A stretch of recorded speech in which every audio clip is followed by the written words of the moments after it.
One. We want to talk about, thank you for joining us. We are so grateful as we move forward through this season and as we go forth in the next Sunday, as we are here coming together as a faith community. I want to talk from Matthew 10 today. We're going to skip around a little bit. Matthew 10:24, and I'm going to go through different places. But Jesus said to the 12 apostles, a disciple is not above the teacher, nor a slave above the master. It is enough for the disciple to be like the teacher and the slave like the master. If they have called the master of the house Beelzebub, how much more will they have maligned those of his household? So have no fear of them. For nothing is covered up that will not be uncovered, and nothing secret that will not become known. What I say to you in the dark, tell in the light. What you hear whispered, proclaim from housetops. Do not fear those who kill the body, but cannot kill the soul. Rather fear him who can destroy both soul and body in hell. Are not two sparrows sold for a penny? Yet not one of them will fall to the ground apart from your Father. And even the hairs of your head are all counted.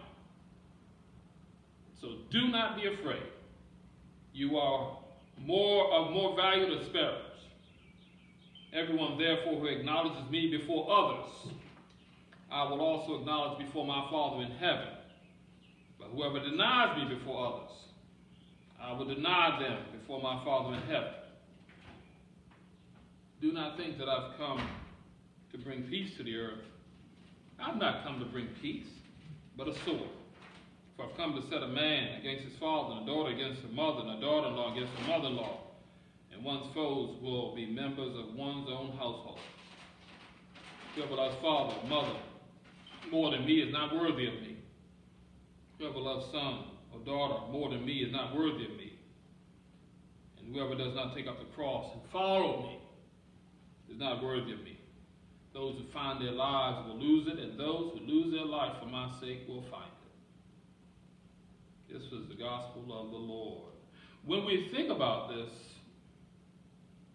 Jesus is talking about different things that are unique to his time, unique to their culture and their history. And we cannot be finding ways to take their culture and their history and apply it here with American understanding. And we talk about teachers, and we talk about slaves, and we talk about things that 2,000 of years ago in that part of the Middle East were normal. But I want us to be careful about what we are hearing. Jesus is saying, when you follow me, the whole point that he's making today, when you follow me, when you choose to follow me, one, life is not going to always be fun and easy, but you will make it. But one of the messages he wants to be clear today, because he brings it up a few times throughout the scripture, is so have no fear of them. People around us are going to always talk about us. People around us are going to always try to find ways to decide how we should live our lives and put us down and have opinions about what we should be doing when they themselves are not doing hardly anything, or if they're doing anything at all. So he said, so have no fear of them. Have no fear of the talkers. Have no fear of those who are looking to put you down. Have no fear of those things. He said, this is what I want you to be concerned about. I want you to do what I called you to do. I want you to go where I called you to go. However, I want you to know that you don't fear another person around you. You keep your eyes focused on the one who has the keys to eternity. And that's who you humble yourself for in fear, in terms of being in awe of, fear in terms of loving more than you love anyone or anything else. And Jesus knew that he was going to come and people were going to be divided. People were going to follow Jesus, or people were going to stay in their old traditions.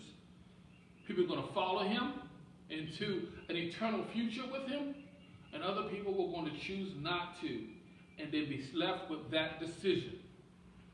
And it was going to divide households, and it was going to bring a division among people, and it still does. Because when we decide to follow Jesus, when we decide to live in his presence, not everybody's going to be on our side. Not everybody's going to be with us. Not everybody's going to understand it. But yet, as we go forward, we don't worry about those who are not with us. We're going to love God more. We're going to love him first. And we're going to put him first.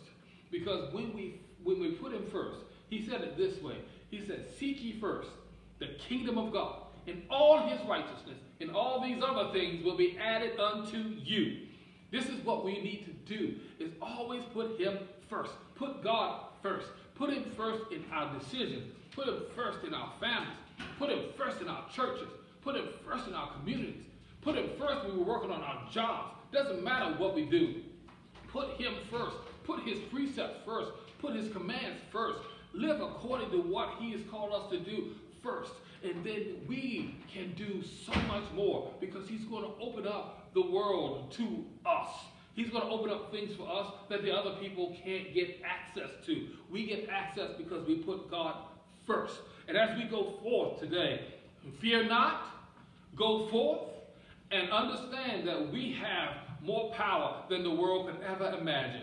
Listen, go forth, and live in the power of our living God. Today, tomorrow, and forever. God bless you. Thank you for your patience. Thank you for listening. And we hope to see you next week. God bless you. Thank you.